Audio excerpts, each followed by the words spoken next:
Hey everybody, Tim Adams here for our last Hangout on Air of the year of 2014.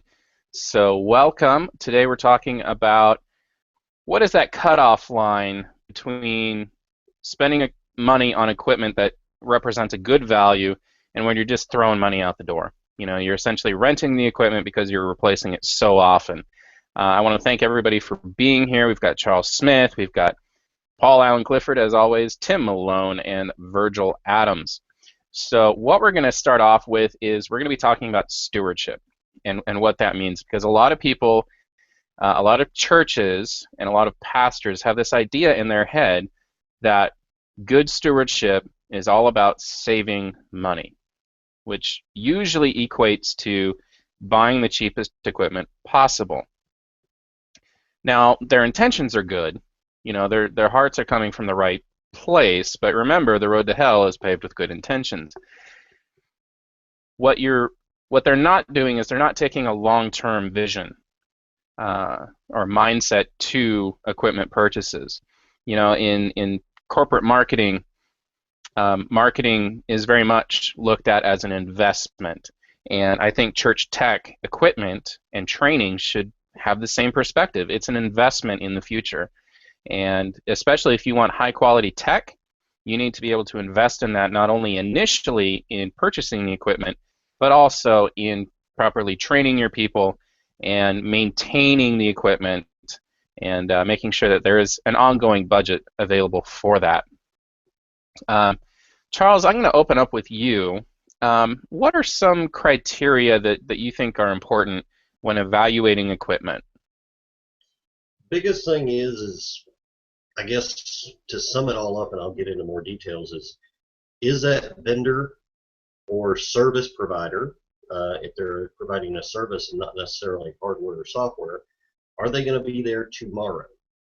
Now, I'm not being literal. I don't mean literally one day away. I'm talking about, if things break in 30, 60, 90 days, year, 2 years down the road, will they still be there? Will they have your back?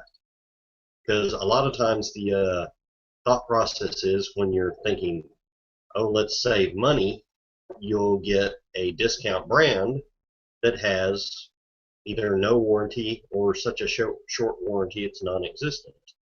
Or you'll buy software one time and not buy a maintenance agreement that might entitle you, if you kept the maintenance agreement current, a free version of the software. So kind of the biggest thing to look for, in those things is look and see what a warranty is on a piece of hardware, how long it lasts, or software.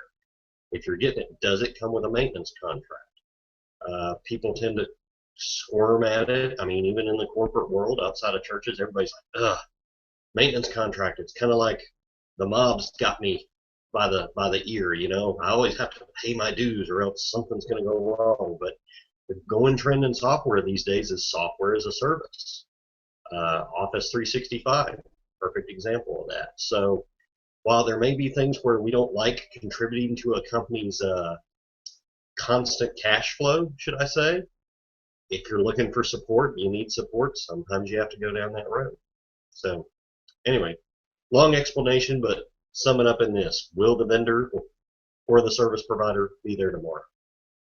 Yeah, absolutely. And the other good thing to realize about warranty is what's excluded from the warranty. What is it, a limited lifetime warranty, and what are the limitations? Because a lot of people, they think, oh, it's got a warranty, and so that means we're covered. Well, not necessarily. A lot of equipment comes with a limited lifetime warranty or a limited warranty in some kind, and it's important to know what limitations are there in place. So that you're not surprised when you're like, well, I thought we had a warranty. Well, you do, it just doesn't cover this. So understand what's covered and what's not. And then you can do a fair apples to apples comparison instead of, well, this has a warranty and so does this, and so I guess we're okay either way. You got to educate yourself. I totally agree.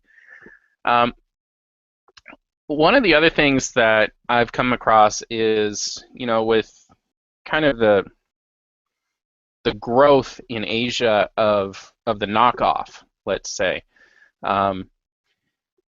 There there's a lot of misleading information out there when it comes to equipment. Um, there's a very great movie line in Don't Mess with Zohan that says, "It's got Sony guts." Well, that's just salesmanship, you know. Well, what does Sony guts mean?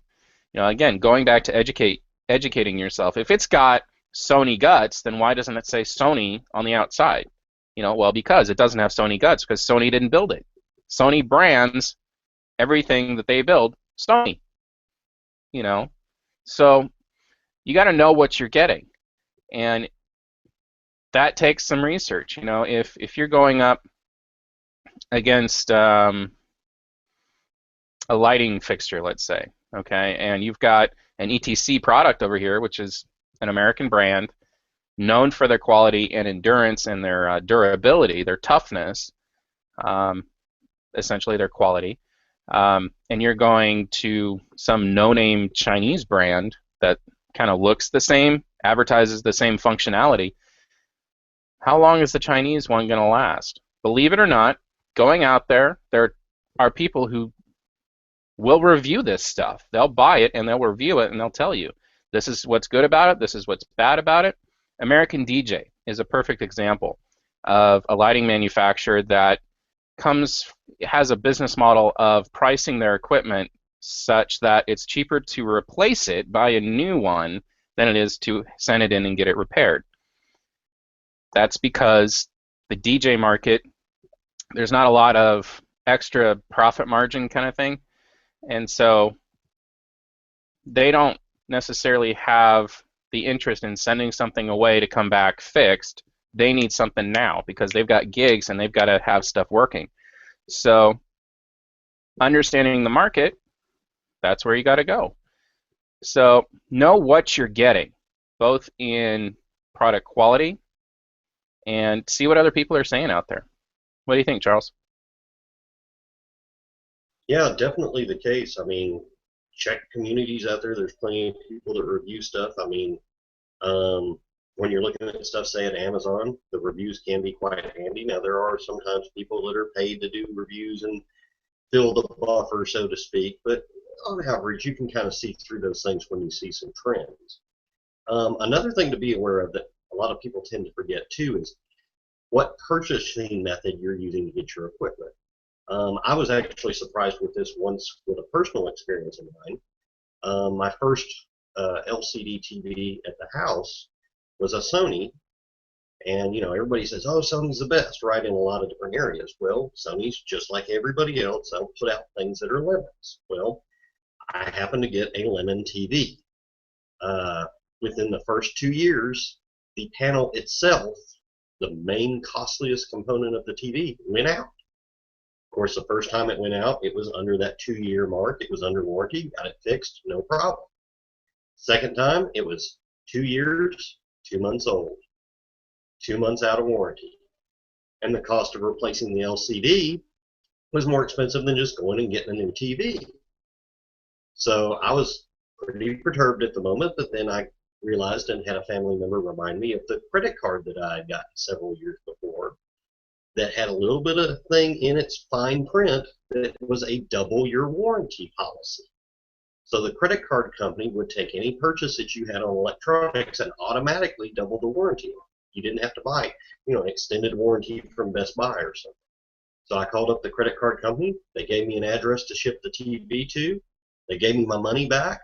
I ended up going and buying another TV to replace it. And of course, with 2 years going by, I got a bigger TV for less money. So, just something to keep in mind, when you're looking at things and looking at warranties and stuff. Also pay attention to what method of purchasing you're using, because if you're using a credit card, your credit card company may have a double your warranty policy. Well, there you go. And there are other options as far as extended warranties as well. Square Trade is one of the more popular ones, at least for consumer grade equipment.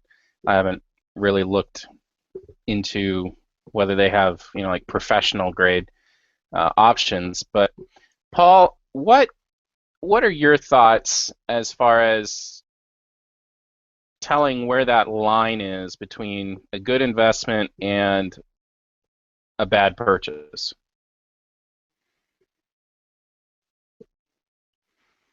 Oh, we lost Paul.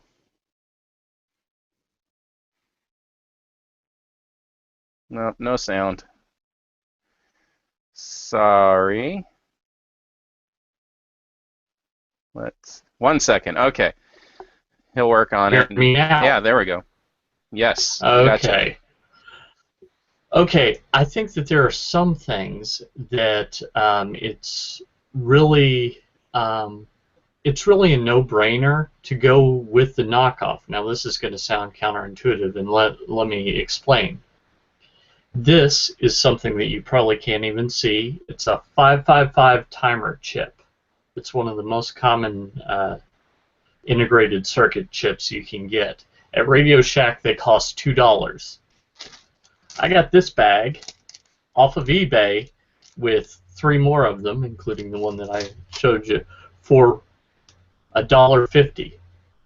I only need one of those 8 to work for it to be worth the money.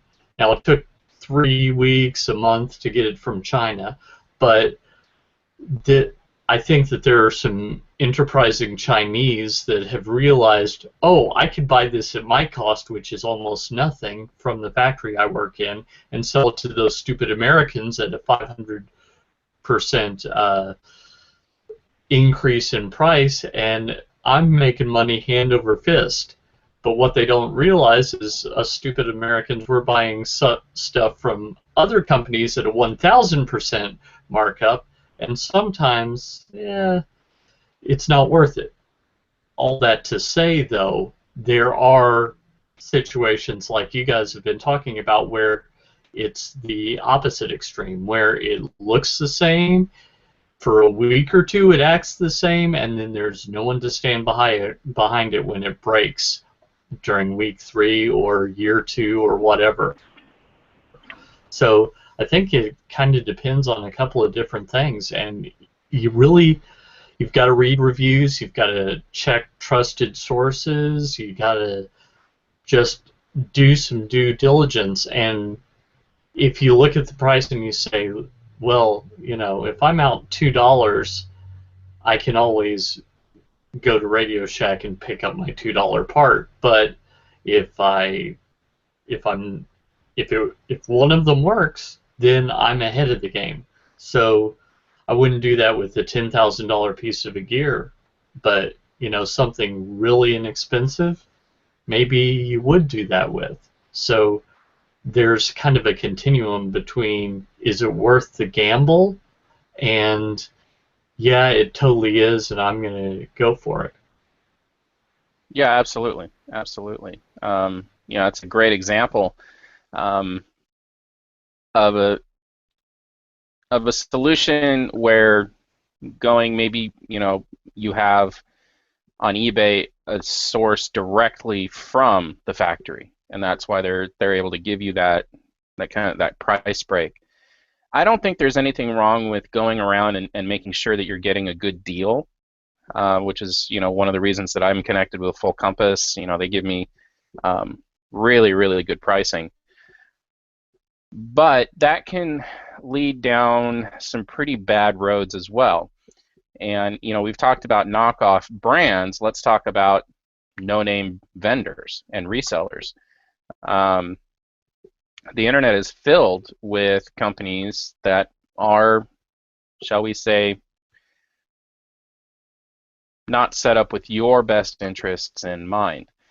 And if you're seeing a vast price difference between reputable resellers like B&H, Full Compass, American Musical Supply, and places like those, okay, let's say that it's a $500 piece of equipment. That's what these guys are selling it for, and you find it for $150 somewhere. I would really question whether you give them your money and you ever see the product. There is a wonderful website online that will help you kind of sort through some of these. It is owned by another company, so just be aware of that, but it's called resellerratings.com. And it is a resource that I have used before I got connected with Full Compass in terms of kind of back-checking myself against giving money away, basically, and not getting anything in return. And, you know, Charles calls them gypsy sellers, here today, gone tomorrow.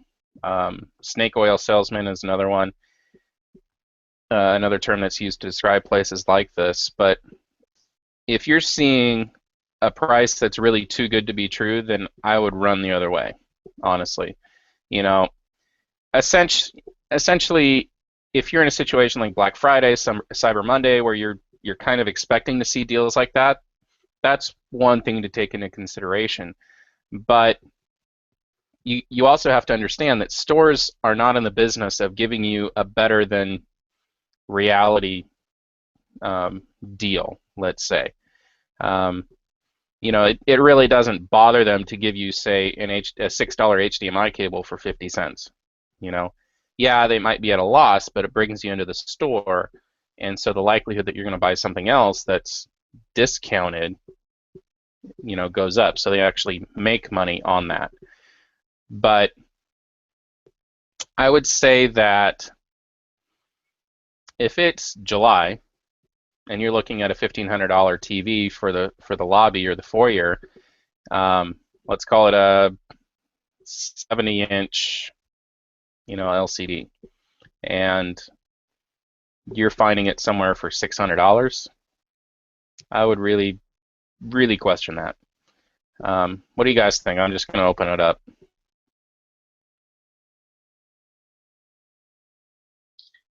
I was going to say one thing to kind of watch out for on these sellers that are here today, gone tomorrow, or even some semi-reputable ones, if that's a proper term, is you got to be real careful with some of these sales. I mean, like, I used to be a big fan of Groupon when it first came out. I was like, ooh, Groupon, nice.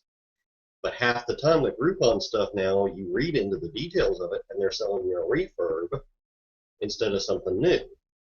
Now, I'm not knocking refurbs. Refurbs can be very good things to buy if you're going to get something, as long as you got a good warranty with it. But, you know, when you're looking for something new and they're giving you a great price, and then you find it out as a refurb, it's kind of, oh man, you know, that sort of thing. Well, yeah, I actually had. Oh, I'm sorry. Go ahead. Oh, I was gonna let you go ahead. All I was gonna say was I've actually got a buddy of mine who shoots video here locally, and he just went through that. He was looking at a real nice Sony, real, I don't know, you know, $5,000. You know, its camera's about $5,000, and he found a place that sold it for significantly cheaper. And when it showed up, it was a refurb, and it was missing mic inputs and a shotgun mic, and he went through a lot of trouble trying to get his stuff fixed, get the right thing. They sent him another camera, and then he was worried, are they going to charge him twice? And so it was a real headache. I guess I would agree with what you're all saying here, because it's, if something's too good to be true, it's too good to be true. There are a couple other things to keep in mind too. In addition to whether it's a refurb or not, there's also a whole market of what we call gray market items. So stuff that's manufactured by Sony or Panasonic or Hitachi. You know, names that you've bought from before, but the price is a lot better, not because it's a refurb, not because it's last year's model, but because it doesn't have the USA warranty on it. So especially in New York and Los Angeles, places really near the water, you know, they'll get stuff imported that is the brand that you know and love, but when you dig into it, there's a reason that it's so much cheaper, because the company just isn't going to support it the way that they would support it if you bought it at Best Buy or from B&H or whatever. So that's another thing to look out for. And it might bite you, or it might be a good value. It's hard to tell. Yeah, I think it's one of those things where if it's your money, I think people are a little more willing to risk their own money, or at least they should be, rather than risking money that's been given for a specific purpose. You know, and this is where getting into properly presenting pricing and equipment comes in from our perspective as techs to, say, like the church board. You know, if this is the retail price, then this is the price that we're going to tell. If we come in under budget, then that's great. You know, everybody's happy with that. But if you're quoting a price that, you know, let's say it's September, and you're saying, putting your proposal together, and you're saying, okay, it's normally a $3,000 camera, I can get it for $2,000. Well, you're not really taking the long-term view on that and saying, okay, well, we're not going to have the money until next July, let's say. Well, that camera may not even be available next July, you know? And so on the one hand, you kind of have to communicate that as well, saying, you know, we're speccing this equipment because we need to get an idea, a ballpark figure that we can raise money to, a fundraising goal to hit. Just understand that when it's actually time to buy the stuff, we may end up with different equipment because this industry changes all the time. So, Charles, you wanted to share another experience. Yeah, I know it seems like you're moving on to another topic, and I'm going to backtrack us for just a second. Another thing about vendor relationships, this actually happened to me just over the Thanksgiving holiday. Personal experience, not church money here, but similar to Paul's deal, you know, sometimes with small components, you can go the cheap route per se. You know, like phone charging cables and stuff, right? Well, I was looking for some charging cables for a specific purpose and found this vendor on Amazon, because now Amazon, now it's not you're buying stuff straight from Amazon. More and more Amazon stuff is the Amazon marketplace, which is kind of making Amazon almost like eBay's buy it now. Anyway, found a vendor on here that was offering a cable I was looking for a very cheap price. I figured, what the heck, it's worth the risk. So I tried it. Part came in, and it was basically like a DC charging cable. So, you know, your DC charging cables have different size diameter plugs on them. So I was expecting a certain diameter plug. Open the package. It was too small of a diameter. Emailed the vendor back, oh yeah, we'll fix it, we'll fix it. About 2 or 3 days later, got another bag in the mail, opened the package. It was the right diameter, but my original order was for 2 items. And in the first item, they sent me 2 of the wrong thing. In this one, they sent me the right thing, but only 1 of them. So I emailed them again. They said, okay, we'll fix it. And I was on the road and that, so I ended up not getting the package for a week, but that was my fault. But anyways, opened up the package. It was the right thing. Finally got it right. And, you know, I sent them a message back saying, thank you for getting it corrected. How do I send the original misshipped item back to you? And they're like, throw it back in the bag, seal it up, right, return to sender, because it was a postal thing, and it'll go right back. Well, I sent it back. About a week or 2 later, you know, I filled out the review online on Amazon, and I gave them 3 stars.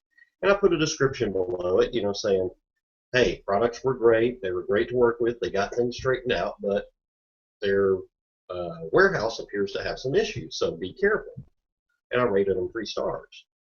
Well, then, of course, I started getting emails from them like once a week because I was busy and didn't have a chance to respond to it. Oh, please go in and change your survey. That's hurting our stats on Amazon. Please change it. We'll refund your entire money. We'll give it to you for free. Change your stats.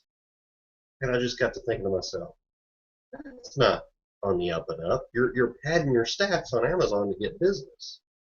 So I got back home finally, wrote them a little email back and said, sorry, my review stands as is because I want it to be an accurate reflection for people that are buying from me. They haven't emailed me back, but it's one of those things you're dealing with when you're dealing with vendors. They start asking you to retract a review and give them nothing but a 5-star rating. There might be something fishy there, and you may not, even though you got it right in the end. I can tell you in my experience, I'll probably never buy from that vendor again, just because I don't feel like I'm dealing with an honest group. Anyway. No, no, absolutely. I mean, that fits perfectly with what we're talking about, because that's one of the benefits of going with a larger reseller, or a more well-known reseller, is because they get it right, and they're not perfect. I had a recent experience where we had a product that the power adapter, which is required, is sold separately. It's an idiotic move by the manufacturer, but the reseller, their hands are tied. There's nothing they can do. But it's one of those things where they should have caught that, and I should have caught that as the consultant, and we both dropped the ball on that, and so we get to the install, and I can't finish the install because there's no way to power the units. Well, what does Full Compass do? Instead of saying, okay, well, we can overnight that out to you and it's going to be this much, they just say, you know what, our mistake, here you go. It's being overnighted, and there's no charge. No charge for the shipping, no charge for the product, because they screwed up. And you know what? That's what I expect. I don't expect them to give me free stuff. That's not the point. But I expect them to do what's necessary to make it right, not leaving me out there alone and in the cold, as it were, to kind of bear that burden alone. And so because of that, because it's more about the relationship with me and supporting me in my relationship with my clients, I love them, and I think in the year and a half I've been working with them, it's the second mistake out of probably 9 or 10 projects. That I can live with. But what Charles was talking about, it really shines a light on some issues that they have in their own warehouse, as far as order picking and getting it right the first time.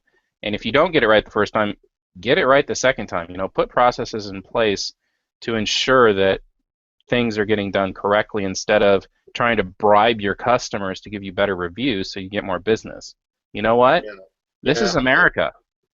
You get it right or you go out of business. That's just how it is. That's the system that we operate in. Yeah, in fact, that was the thing about the whole situation. If they had not started sending me those emails asking me to change the review, I might have actually given them a second try. Maybe they're a new vendor. They don't have their warehouse processes done right. I'm willing to give them a little bit of grace, but the minute that they went and said, oh, can you change your review? Can you change your review? We'll give it to you for free. I'm like, what? I mean, that's literally what came out of my mouth. I was like, what? Yeah, kind of that sound. All right, so here we have B&H. Just to prove it's B&H. And this is the NX5U, very popular prosumer level camera. As you can see, the suggested retail price is $39.95. They have a mail-in rebate that ends December 31st of $400. So that'll take it to what, $35.95, something like that. All right. So best price, I'll click on this. Is gonna, oh, it's 31. Oh wow. Okay. So $31.95, brand new, in the box, free shipping. Okay, and here's that Square Trade protection plans. All right. So that's B&H. Now I'm going to go to a different vendor here, and before I do that, I'm going to stop screen sharing because I don't want to give it away. But this actually took me a little searching to find, because I think Google's getting a lot better at helping you not get kind of crud results. But so remember, $3,200 All right, so here we're going to screen share again and screen share. Here you got 2600, okay, so 2610 basically was shipping, but it's used. Now Amazon's very good about kind of letting it be known what condition it's in. But if you're not buying through Amazon and you're buying through some no-name website or some site that gathers all these prices from around the internet and it doesn't tell you what condition it's in, how do you know? Yeah, Charles says a poorly listed eBay item, right? They can list that it's in brand new condition, and to a certain extent Amazon can too, but or the private seller can list whatever condition they want. But as I scroll down here, you'll see that there is quite a variance in pricing. Here's some guy that wants over $3,500 for used but in like new condition. Well, we just saw I can buy it brand new for less than that from B&H. And so this is really easy to do. Go out and say, okay, this is the equipment that we have or that we want, and this is kind of the accepted average price. It'll take you half an hour maximum per product, but to put this in perspective for you, okay, I was asked to evaluate and look over a proposal that was given to a church in Washington, D.C., okay, and there's some products out there that you just can't find pricing on. Extron, Crestron, that kind of thing. You got to be a reseller in order to have access to that pricing. So, but what I was able to kind of more or less figure out was it was a camera system, multi-camera live production with some distributed signal out to various rooms around the facility. My pricing for the system as spec came out to about $98,000. Okay, almost $100,000. I then turned around and created a system that would do the same thing that they wanted to do for under $80,000. And I sent that off to them because when you're talking about a $15,000 to $20,000 difference between two different equipment packages, that is huge amount of money. I think Paul would agree with me. I think Charles would definitely agree with me. If there's a difference in package price, you really got to look at the two packages and saying, okay, well, what's the more expensive package doing for me that the less expensive package is not? Or maybe the less expensive package is not doing as well. And really what it came down to was a control system from Crestron that really, for $20,000, it's kind of a luxury item, in my opinion. I don't like touch screens running on a control platform that's really not designed to switch video as well as a hardware switcher, let's say. So to me, it's not worth that money, and I recommended that maybe for that difference in price, it might be worth flying me out there to make sure that I understand this correctly and what exactly you're trying to accomplish, and making sure that my package is not missing something, because all I had to work off of was this other proposal. But for $20,000 savings, spending $1,000 to bring me out there, plane ticket and accommodations and all that, to me, that's that's cheap. But yeah, I don't know. And maybe for the people out there that aren't familiar with Crestron and Extron, Paul, maybe you could kind of explain what these two manufacturers actually produce and what their equipment is used for. Yeah, I used to work for a competitor of Crestron before I started working for myself. So I don't know all of their stuff, but I know that it starts off as whole house audio video equipment, meant to centrally locate all your equipment and then control it from different places. So that's fine. It's just not necessarily what you would employ for most churches. It's not the case that most churches would have that kind of equipment that they would need. So I think, Tim, what you were looking at is you were looking at some equipment that would have done what they asked, but perhaps wasn't necessarily the right solution. And part of Crestron's gear is it's all individually programmed, and it's not a simple programming. It's kind of labor intensive to install, labor intensive to program.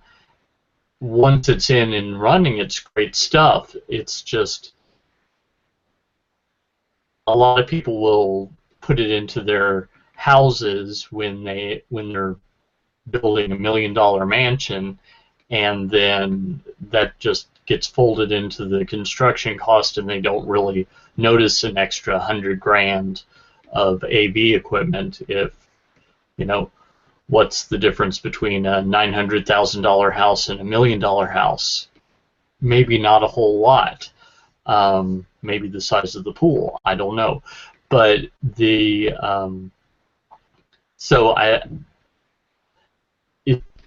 I would have been a little concerned looking at that proposal just from the standpoint of I don't think that that's production equipment. I think that that is equipment that you would use. I just wouldn't call it production equipment. So I guess this is kind of on the other end of the spectrum, that it's designed to be, once it's installed, it's designed to be really, really easy to use, but probably not as flexible as something that's designed for a production environment, which that's what I would want a church to have, especially if they're spending nearly $100,000 for a system. I think you don't want stuff that would be in one of the church members' houses who's a really successful surgeon, for example. I think that you would want something that would be in a convention center or a television station, just because it's designed for flexibility, durability, things like that. It's not necessarily designed for once a day you go into your bedroom, you turn on the lights by hitting a panel on the wall, and then you turn them off from the panel on your bedside, and that's what it's designed to do. And then now you're putting it in your boardroom where, depending on however many meetings it goes, it could get a lot of wear and tear compared to what maybe it was even designed for. So that would be my concern, Yeah, and I think absolutely. the response. Yeah, I agree. I mean, it's really a system that's designed to be bulletproof. It's designed to work and work really, really well. But for example, I have spec'd Crestron equipment for a church, but the main heart of it, the switching scaler, if you will, that's $5,000. And that's my price. Full Compass is not a Crestron or Extron dealer. I had to go with somebody local to me here in Portland, but $5,000. A Kramer switching scaler. I mean, you're looking at $2,000 or under, and that's for like their top of the line stuff. So it's hard for me to look at it from a stewardship standpoint and say, yeah, I'm okay with that. No. If I'm very much from the standpoint, let's choose the best tool for the job, and Anything other than what's needed is extraneous. It's extra. It's luxury. And if you raise more than you need, then maybe we can reevaluate that. But let's look at what's going to do, or what's going to help you meet your needs now and in the future. You know, somebody brought up that, you know, maybe talking about the future, maybe we need to start talking about 4K UHD TVs and investing in those. And I would say probably not yet. You're not really going to see the benefit for the cost because the content just isn't out there yet. Maybe in another year, 2 years, I would say that might be a discussion worth having. But HD is not going anywhere for a while, so I don't really see the benefit in making that investment personally. As a content creator, you know, I haven't made the investment into 4K equipment myself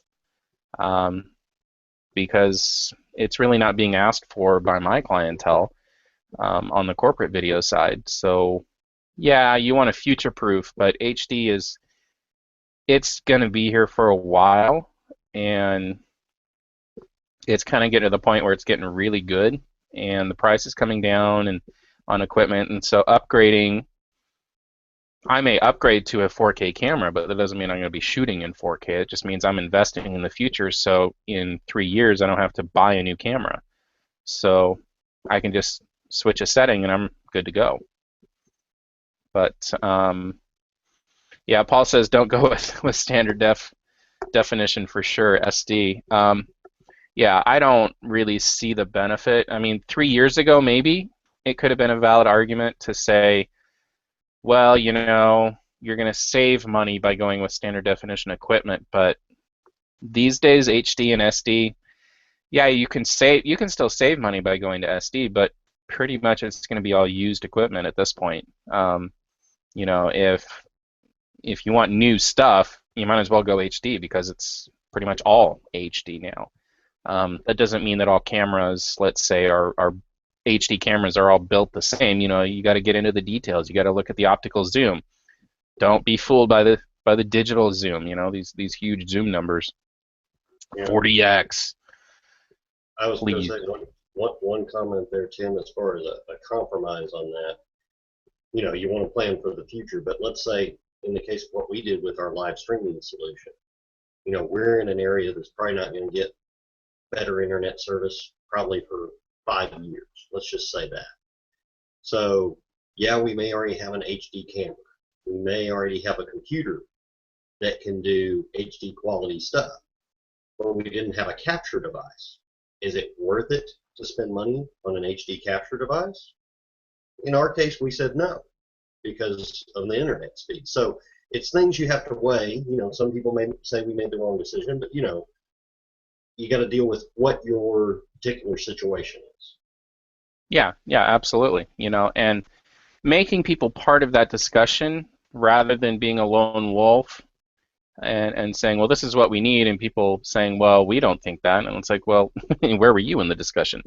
It pays to bring other people into dialogue about what it is that you need now and in the future, so that you get more buy-in, you get more people involved, and people are just feel like they're part of the process rather than you're just off doing your own thing. As we wrap up, I wanted to kind of throw out an analogy for you guys because I think a lot of churches struggle with this, honestly. This idea that equipment and church tech is this ongoing investment. And I wanted to kind of compare church tech to a BMW, let's say. It's a car. It's a very nice car. I think we can all agree. And let's just put a dollar value to it. Let's say it's a $100,000 BMW. Okay, that's a pretty nice car. It's worth a lot of money. But it's still a car. It's still made by fallible men or people. Lexus. Okay, we can make it a Lexus. That's fine. Whatever luxury car you would like. Heck, let's make it a Lamborghini. Let's really go out there, okay? Or a McLaren P1. That's only $1 million car. No Yugos. Sorry, Tim.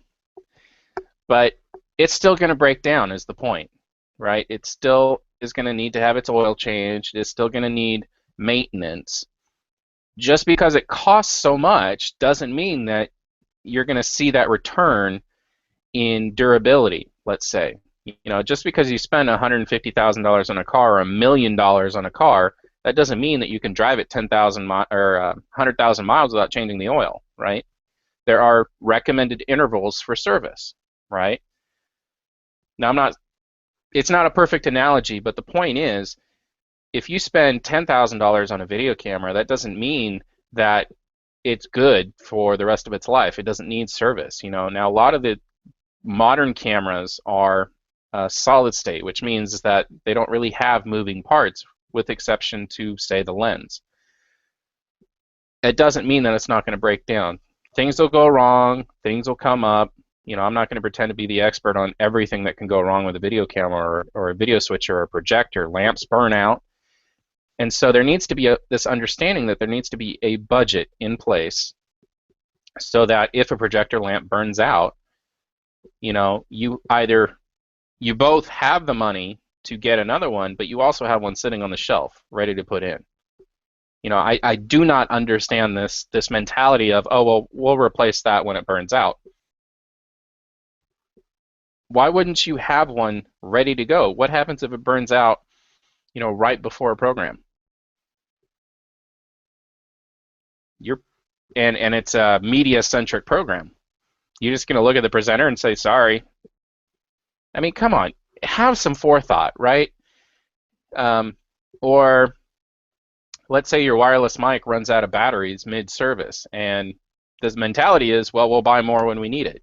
You're going to send somebody to the store, take half an hour to 45 minutes, and then they come back, oh, now we have a wireless mic again. I mean, you got to think about these things. Swapping out a 9-volt or 2 AA's in the moment is a lot easier than just telling the guy, well, you're going to have to use a wireless mic for the rest of the service. Sorry.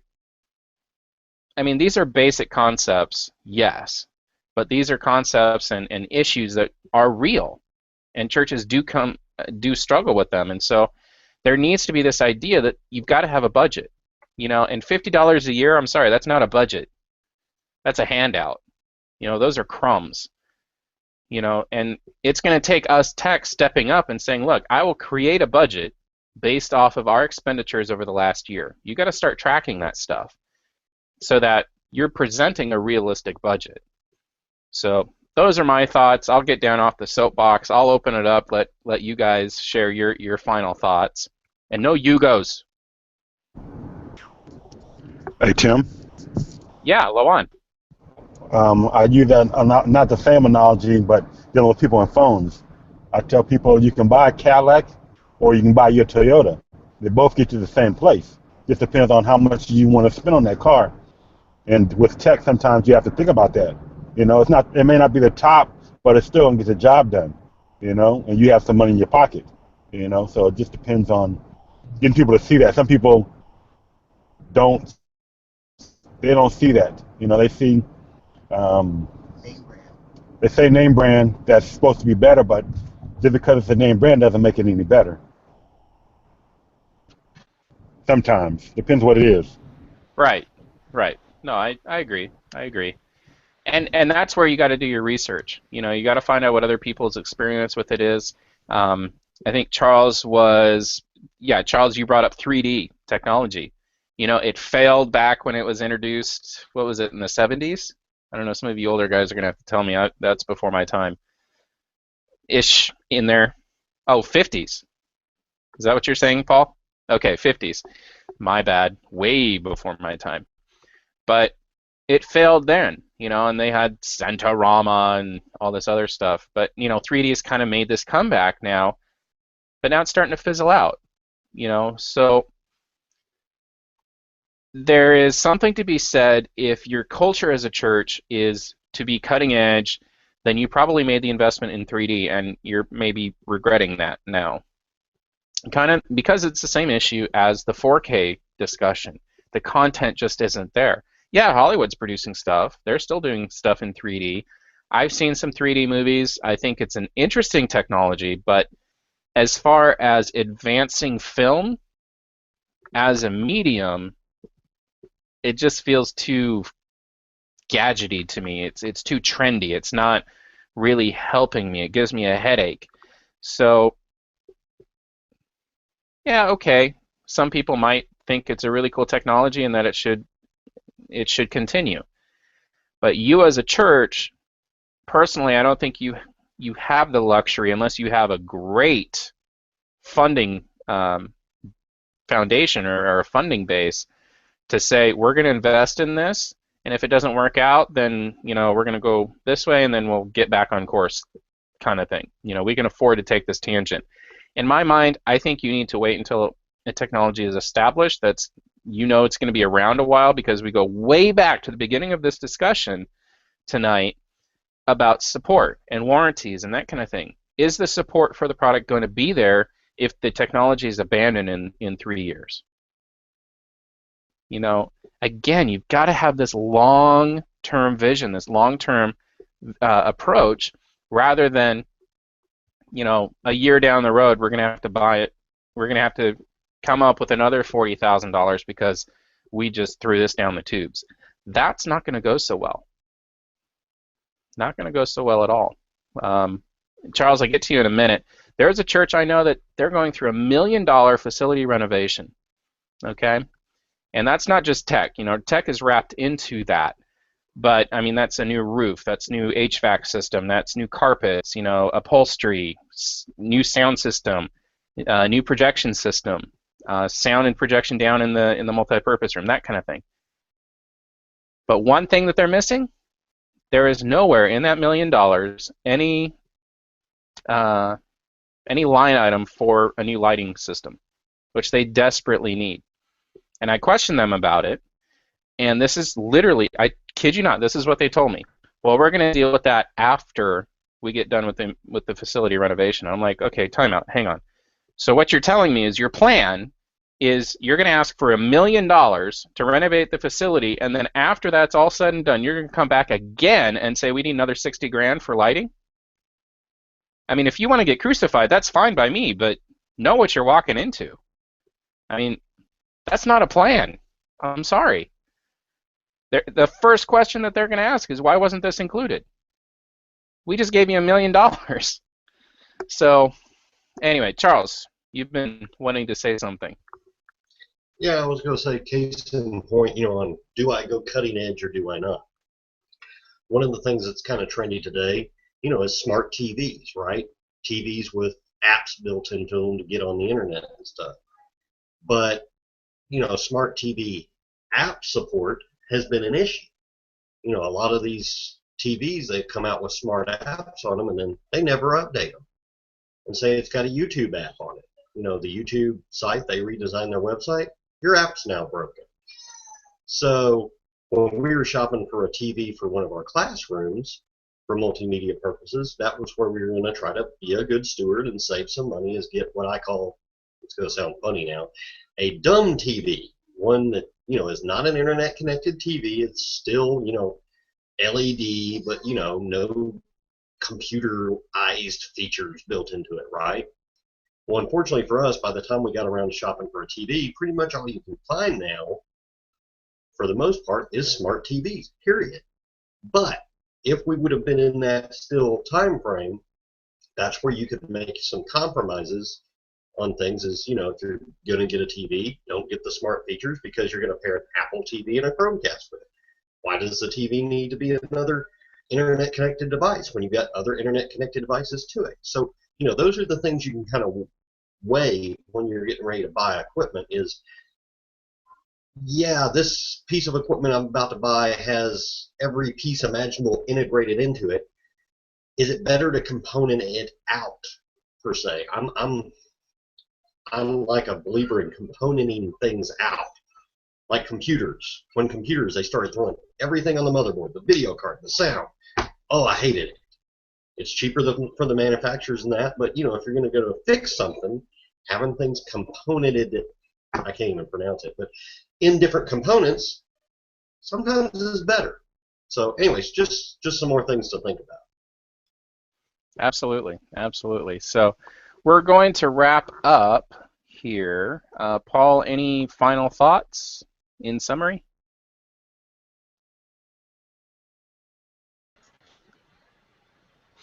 Yeah. So first, I hope my sound isn't cutting in and out, but I think it's definitely the case that it just depends. I wish there was an easy answer, but good stewardship isn't spending the least money you can, and it's not spending the most money you can, it's spending the right money. And every time you spend money, you need to ask the question, is this the right money? Am I saving $5 and that's going to cost me $100 down the road? Then that's not good money. If I spend an extra $5 now and it saves me 95, then that's a good.